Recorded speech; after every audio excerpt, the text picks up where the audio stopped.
So, last night we were watching the movie called The Secret. And because I put it on as part of the course, I thought it would be really nice to comment upon it for your edification and delight. And because it's nice to hear the point of view, a different point of view. Now, we should always trust tradition. You know, when you have the sacred books, then you know that you can trust what is written down in the sacred books. So when we're talking about the Yoga Sutras of Patanjali, after all that, says the first sutra of the Yoga Sutras of Patanjali, after all that, here are complete instructions on enlightenment.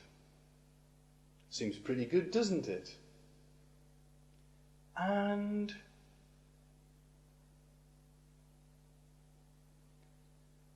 always, and in everything, you get a current in life which is against the ancient traditions. You can see this fight between the dark side and the light side in Star Wars, for example. And you have the Emperor, and he's trying to draw Luke Skywalker over onto the dark side. And so he says to Luke, "Feel your power," he says. "Be angry," he says. "Use this anger as a power." Bad person. And Luke, who has been trained by Zen Master Yoda, he knows that he is meant to be in the moment. He's meant to be pure and perfect. And he knows that if he gives into his anger, then he's moving over onto the dark side. And you know, in the movie, The Secret, last night, they said, whatever you put your positive energy towards, you will attract towards you. They say your mind is very simple. It can just deal with simple images. And if you put this simple image of a woman, of money, of a big house, of a swimming pool, of a Rolls Royce in front of your mind, and you put your positive energy towards it, then you will attract this image towards you. And this is the truth. It is not a lie. They say as well as vision, image, they say you can use feeling to bring this image towards you. So for example, if you want a car, imagine that you are sitting in the car and you are playing with it and having a good time. And because the mind is a little bit simple, it needs these very simple images to focus upon in order to get what you want. But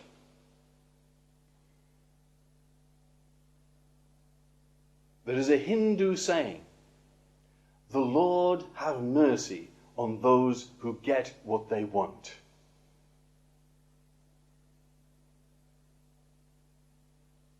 In the Bible it says, "Seek ye first the kingdom of God, and all else will be added unto ye."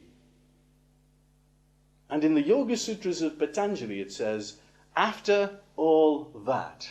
Well, after all that means, after you have tried to be happy by searching after money, after you have tried to be happy by searching after a Rolls Royce, after you have tried to be happy by finding the perfect man or woman in your life, after you have tried to be happy by getting a yacht, after you have tried to be happy by going on holiday to India, to Japan, to China, to see the Great Wall, it says, after you have found out that none of these things will give you happiness, Here are complete instructions on enlightenment. And it's all part of what is in the Bible. It says, "Seek ye first the kingdom of God, and all else will be added unto ye." Because the strategy to get what you want works, whatever you want. And if you go searching after money, then you'll have to deal with the mafia. And if you go searching after a man, then you'll have to put up with the demon. And if you go searching after holidays, then you'll find everybody rips you off. You will never be happy going after these low-level things. You will never be happy. And the Lord have mercy on those who get what the ego wants.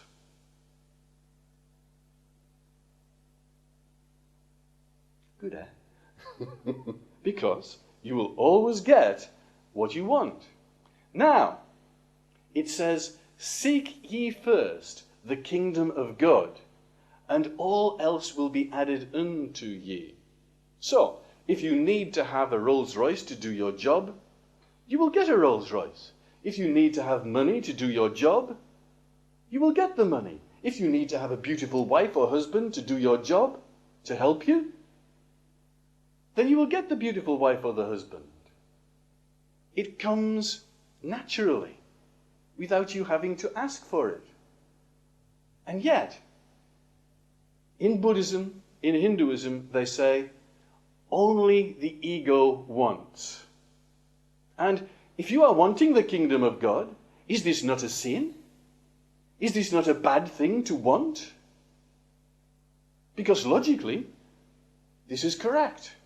And yet, the Hindu scriptures say that yes, it is a bad thing to want the kingdom of God, but it is necessary in order to eventually get to that stage of everything just happening naturally and automatically so that you get what you need. It is not what you want. It is what you need to do your job. You know, if you want to create a book, you need to have a computer to write it. It needs to come. It follows the function. So, for example, you have a cloth and it is dirty. Now this dirty cloth is you. You are a dirty cloth. You have been used and abused, and the white cloth that was you when you were born has absorbed all the dirt of the world. You have got this dirty thing within you. You have got that dirty thing within you. And it is there, and it needs to be washed. So how do you wash this dirty cloth? Well, you get another piece of dirt.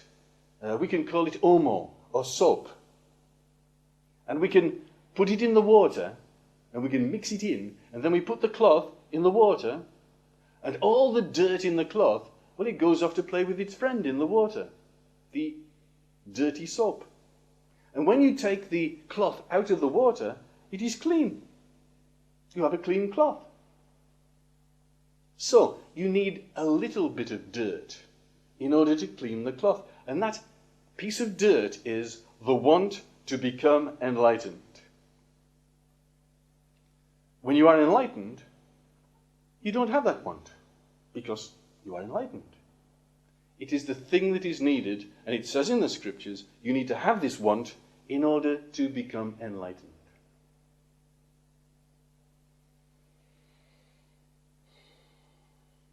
So,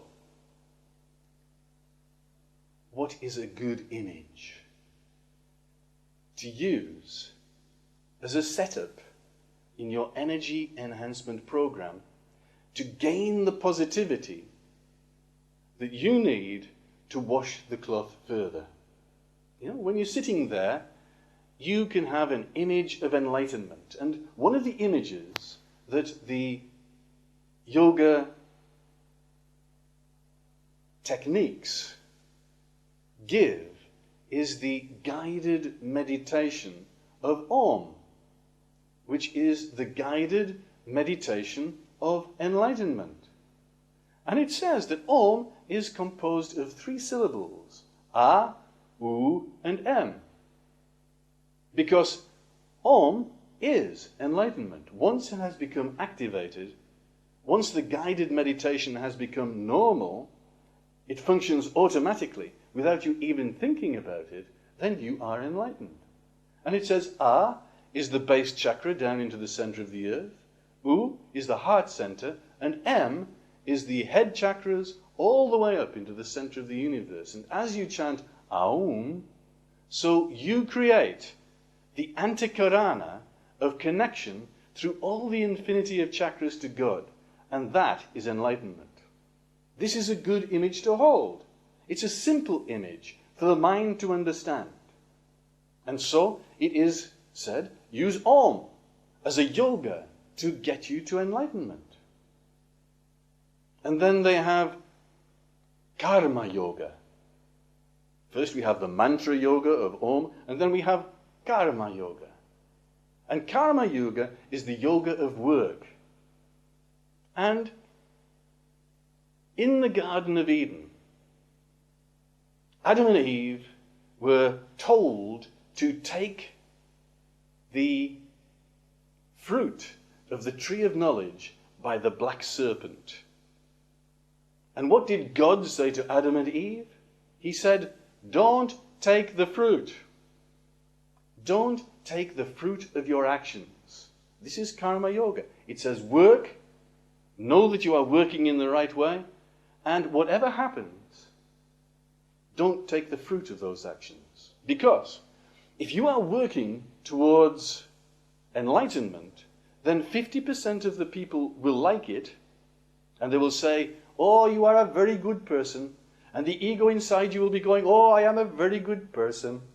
And I am sitting here and I am doing the good work, and 50% of the people are telling me that I am enlightened and that I am a perfect human being, so I am very happy. Very egotistical. 50% of the people, no matter what you do, will say, that is crap.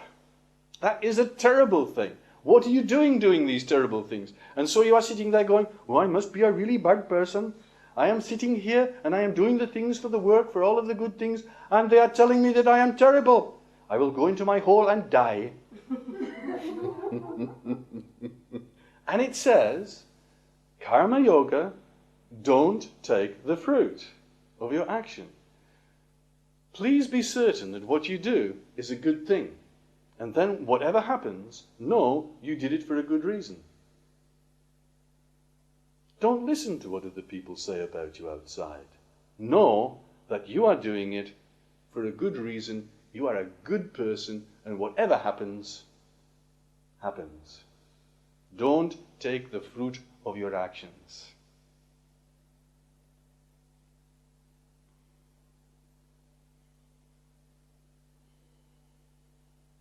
You know, what did Satan offer to Jesus Christ on the mountain?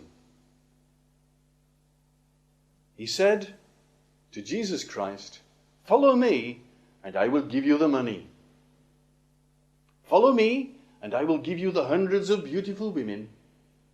Follow me and I will give you the gold and the gold cups and the jewels. And he even said to Jesus Christ, follow me and I'll give you a Rolls Royce. He was ahead of his time with Satan, wasn't he? He said, follow me and I will give you the big house with the swimming pool worth £4.5 million that I put as an image on my wall. And what did Jesus Christ do? He said, all of these images that went pop, pop, pop in front of him, he said, get thee behind me, Satan. Seek thee first the kingdom of God. All of those things will be added unto you. Then you just get them as part of the process. Because everybody needs these things. Why shouldn't everybody have them? There is enough abundance in the world for all of these things. But get your mind right first. If you're searching for these things and think that they are going to give you happiness, think again. Enlightened sages have been proving for thousands of years that they can be happy doing anything. They are sitting there on the mountainside and they have no clothes and they are completely naked and they are sitting out in the thunderstorm with a big smile on their face going, Om, Om, Om. And everybody's coming by going, look at that guy. He doesn't have any gold. He doesn't have a Rolls Royce. He doesn't have beautiful women. He doesn't have all of those jewels. How can he be happy? And he's saying, but I am enlightened. I am connected with God. What more do I need? And you get these guys, and they're just sitting there going, oh, I am so happy. And what they're doing is they're providing an example of happiness to you, saying you don't need anything else. Because, you can't take it with you. You cannot take Rolls Royce with you. You cannot take the beautiful women with you. You cannot take the gold and the frankincense and the myrrh with you. But one thing you can take with you, and that is your evolution and your enlightenment and your ability to live through the death process without losing your consciousness, to become an ascended master. What are you wanting with all this money and things? Oh, they are only burdens. They're only problems. That's all they are. Responsibility. And once you are enlightened and you are sitting there, you can say, oh, I will take on that responsibility for the benefit of humanity. I will take on all of this money because I need it to do my job. It is a great burden, having to look after all this and pay the taxes and get involved in society. Oh, it's all terrible. Oh, why do I want to do these things? You get a house, the first thing you've got to do is to maintain it. You get a swimming pool, you've got to put the liquids in here, the liquids in there. You need a pool boy. And then the pool boy rips you off and robs you. Everything is a burden. And the enlightened are saying, some of them, look at me. I don't have any burdens whatsoever. All of you people with your money, you are in hell. I am happy. If I want the food, the people give it to me. If I want to be protected against the wind, I have my skin. I am happy. I am sitting here in the happiness. I am connected with God. I am pure. I don't need any of this stuff to be happy. I remember Satya Sai Baba coming to me one day, and he stood in front of me and he said, well, what can I do for you? And I said, well, I want to come to the end of my meditation. I want to become enlightened. And all of a sudden these images appeared in front of me. Pop! A Rolls Royce. Pop! 1,000,000 beautiful women. I think there was only 100 there. They were naked. Pop! Pile of gold. Pop! Big house. $4.5 million at least, with a swimming pool. And as these things were going pop, pop, pop, and Satya Sai Baba was looking at me, I put my hands up and I went like that. Oh, said Satya Sai Baba, I will see what I can do. And he turned around and he walked back. Such is life. It's such a bother having to set up all these microphones. They are such a burden. Such a bother having to set up all of these videos and this and that and the others. Such a burden. I have computers here, I have people there, and it is all such a burden. And the only thing that makes it bearable is enlightenment. The connection with God. Working for non-egotistical purposes. Because it is in alignment with the will of God. That is what makes you happy. Nothing else. Om, an image. And what other images do they give you? Well, you can try the other mantras. Coca-Cola, Coca-Cola, Coca-Cola. And then somebody comes to you with a great big drink full of bubbles and all sorts of shit. So, if you have a mantra that is given to you by a guru then you need to have something that is spiritual, that has the image of God within it. Coca-Cola will not do. You need to have something like Buddha. And the essence of mantra is that it is in tune with the breath. Just like all good hatha yoga, you have to tune with the breath, because hatha yoga is not only asana, but it is also pranayama. So if you bend forwards, you breathe out. And if you bend backwards, you breathe in. And you are always conscious of your breathing while you are doing the asanas. And in your asanas, you are sitting on your bottom. And that is why it is called an asana.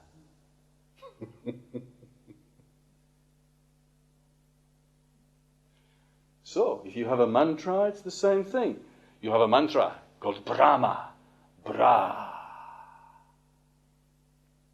On the in-breath, Ma. On the out-breath. You usually have, or Hari Om Tat Sat. Hari Om when you breathe in, and Tat Sat when you breathe out. This opens the heart. There are many mantras. They need to have a spiritual meaning behind them.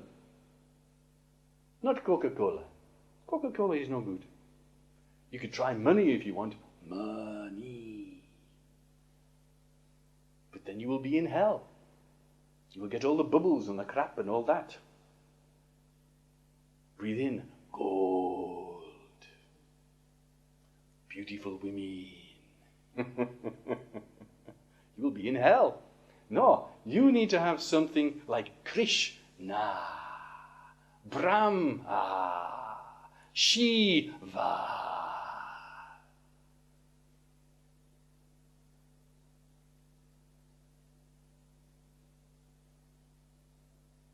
You need to be involved in the connection between heaven and earth. You need to be in alignment with the energy of God. Anything that brings you into that alignment is good. Jnana Yoga, knowledge of God. Hatha Yoga, the knowledge of the internal energies of the body. Ha, the sun. Tha, the moon. Ida, the moon. Pingala, the sun. Sushumna, the balance between the two that is brought by alternate nostril breathing. Nadi Shuddhi. Low-level stuff, but very necessary to the balance of the emotions in the body.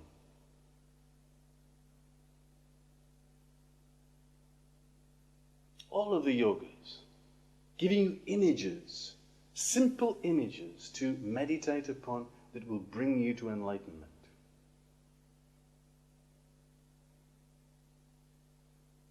The image of the Buddha, a young chap, sitting in the lotus posture in gold.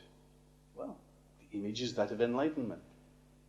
The image of Jesus Christ with his big heart of love. The image of Krishna, giving you honey and butter, playing his little games and strategies, having fun, consciously. You need to use a simple image and choose it and use it for a time, and by the law of attraction, that will come to you. And you need to do it with great positivity. That is the secret. Anything else is the dark side of the force. After all that, here are complete instructions on enlightenment. Got it?